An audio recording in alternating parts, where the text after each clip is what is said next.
आ जाओ बहू, इस घर में तुम्हारा स्वागत है। लीला की 4 बहुएं घर के अंदर आ जाती हैं। ये तुम्हारा कमरा है। तुम्हारा ससुराल एक ही कमरे का है और तुम्हें इस कमरे में ही रहना है।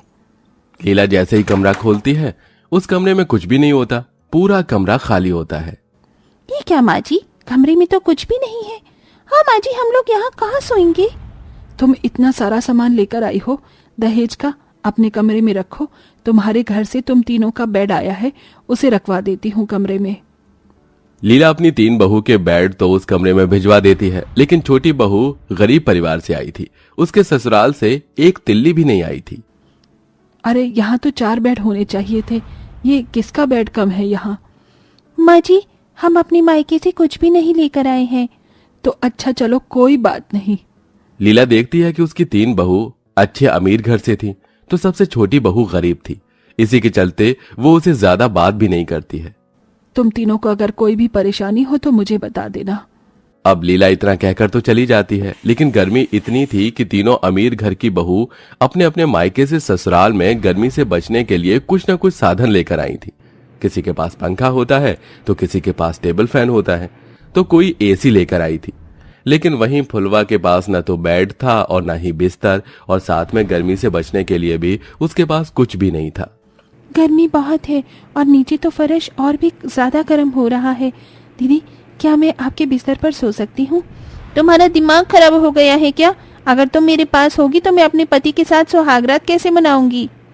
हाँ दीदी, आपने सही कहा। चलो कोई बात नहीं, मैं नीचे ही बिस्तर कर लेती हूँ। फुलवा जमीन पर बिस्तर कर लेती है। इधर तीनों अमीर बहू अपने अपने बेड पर अपने पतियों के साथ आराम से चैन की नींद सो रही होती हैं, तो उधर फुलवा अपने पति के साथ गर्मी में जमीन पर पड़ी होती है। बहुत गर्मी लग रही है, आज गर्मी कुछ ज्यादा ही है।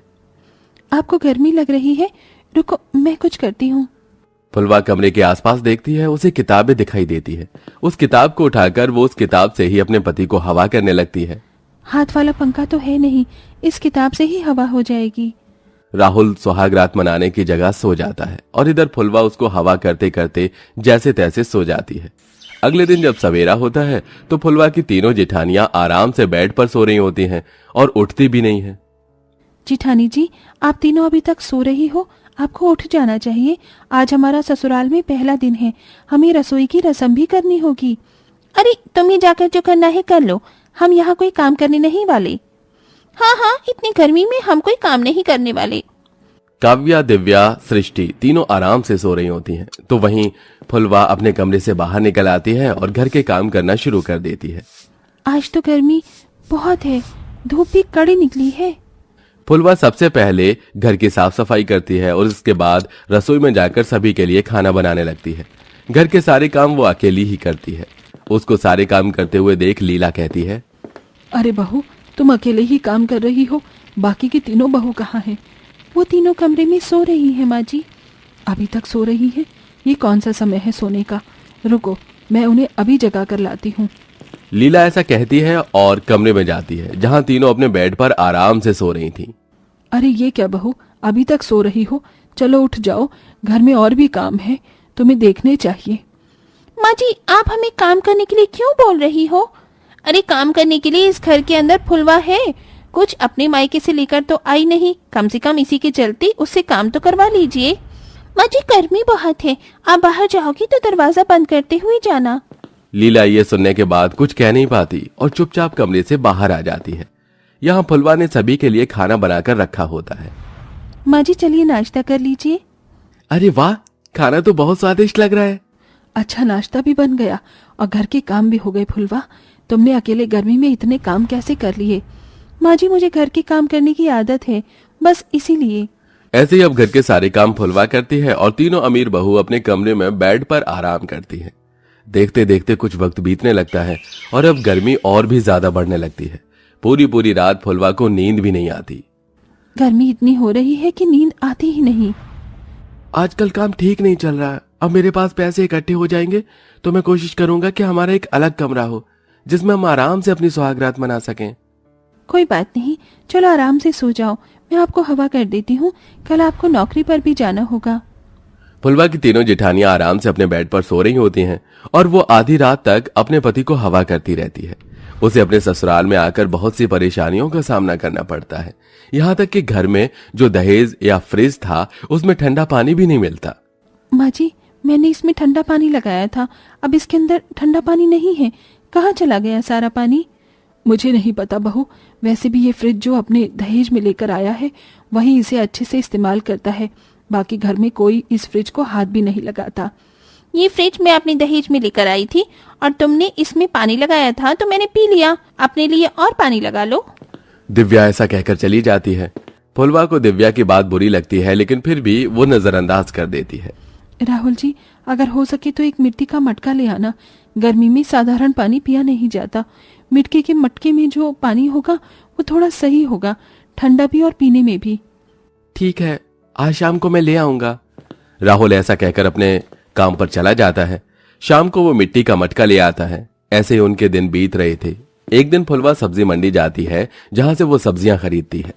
रास्ते में घर वापस लौटते समय उसे एक जगह बहुत भीड़ दिखाई देती है। अरे ले लो ले लो ले लो, लॉटरी के टिकट ले लो, जिसकी लॉटरी खुलेगी उसे मिलेगा अपना खुद का एक फ्लैट। ले लो, लॉटरी की टिकट ले लो। क्या सच में लॉटरी काम करेगी? क्या मुझे लॉटरी लेनी चाहिए? मेरे पास थोड़े से पैसे बचे तो हैं, लेकिन फिर माँ जी को क्या जवाब दूंगी? फुलवा वहां से थोड़ी दूर चलने के बाद आगे जाकर रुकती है और फिर वापस लौटकर उस आदमी से लॉटरी का टिकट ले लेती है। वो जब घर पर आती है तो अचानक से बेहोश हो जाती है। अरे अरे, ये क्या बहू, तू बेहोश हो गई? अरे राहुल, राहुल कहाँ हो तुम? जल्दी से यहाँ पर आओ। लीला जब राहुल को बुलाती है तो वो फुलवा को गोदी में उठाकर घर के अंदर लेकर आता है और डॉक्टर को भी बुला लेता है। देखिए, इन्हें गर्मी से चक्कर आ गए थे, कोशिश करिए कि इन्हें थोड़ा ठंडा वातावरण मिले घर के अंदर। डॉक्टर इतना कहकर चले जाते हैं, जिसके बाद लीला अपनी तीनों अमीर बहुओं को बुलाकर कहती है, ये सब तुम तीनों की वजह से हुआ है। देख रही हो तुम तीनों, अपनी अमीरी के घमंड में इस बेचारे के ऊपर जरा भी ध्यान नहीं दिया और आज इसकी इतनी हालत खराब हो गई है कि ये बिस्तर में पड़ गई। तुम इतनी अमीर होने के बाद इतनी ज्यादा खुदगर्ज होगी, इसका मुझे अंदाजा भी नहीं था। पूरी रात बेचारी फुलवा बिना हवा में सोती है। क्या तुम्हें कभी दिखाई दिया है? लीला की ये सारी बातें सुनकर तीनों बहू को अपनी गलती का एहसास होता है। माँ जी, आपने बिल्कुल सही कहा, हमें हमारी देवरानी के साथ ऐसा नहीं करना चाहिए था। हम ज्यादा ही सेल्फिश हो गए थे और हमने फुलवा को बहुत ज्यादा अमीरी का घमंड भी दिखाया। बेचारी गर्मी में घर के सारे काम करती रही और हम आराम करते रहे। माँ जी, हमें माफ कर दीजिए, हम माफी मांगते हैं और अब से हम ऐसी गलती दोबारा नहीं करेंगे। इस तरह उस दिन के बाद से दिव्या, काव्या और सृष्टि दोनों घर के सारे काम करते हैं और घर भी संभालती हैं। और यही नहीं, वो साथ के साथ फुलवा की देखरेख भी अच्छे से करती हैं। 2 दिन बाद जब फुलवा की तबीयत ठीक हो जाती है तो उसके घर पर वही आदमी आता है और उससे कहता है, अरे बहुत मुश्किलों से मुझे तुम्हारा घर मिला है। मैंने जितने भी लोगों की लॉटरी का टिकट बेचा था उनमें से किसी की लॉटरी नहीं खुली। मैं एक बार तुम्हारी लॉटरी देखना चाहता हूँ। फुलवा लॉटरी का टिकट दिखाती है। अरे मुबारक हो, तुम्हें तुम्हारी लॉटरी खुल गई है और तुम्हें बहुत बड़ा फ्लैट मिलेगा जिसमें बहुत सारे कमरे भी होंगे और साथ में हर कमरे में एसी लगा होगा। भाई तुम तो बहुत किस्मत वाली हो। यह सुनकर घर के सभी लोग बहुत खुश होते हैं और साथ में फुलवा भी।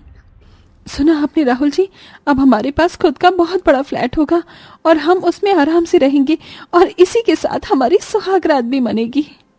फुलवा बहुत खुश होती है और अब फुलवा पूरे परिवार को अपने लॉटरी में निकले फ्लैट में ले जाती है जहां सभी के पास अपना अपना खुद का कमरा होता है और उसमें बेड, एसी सब होता है। अब पूरा परिवार एक साथ खुशी खुशी रहने लगता है और पहली बार फुलवा की सुहागरात उसके एसी वाले कमरे में मनती है।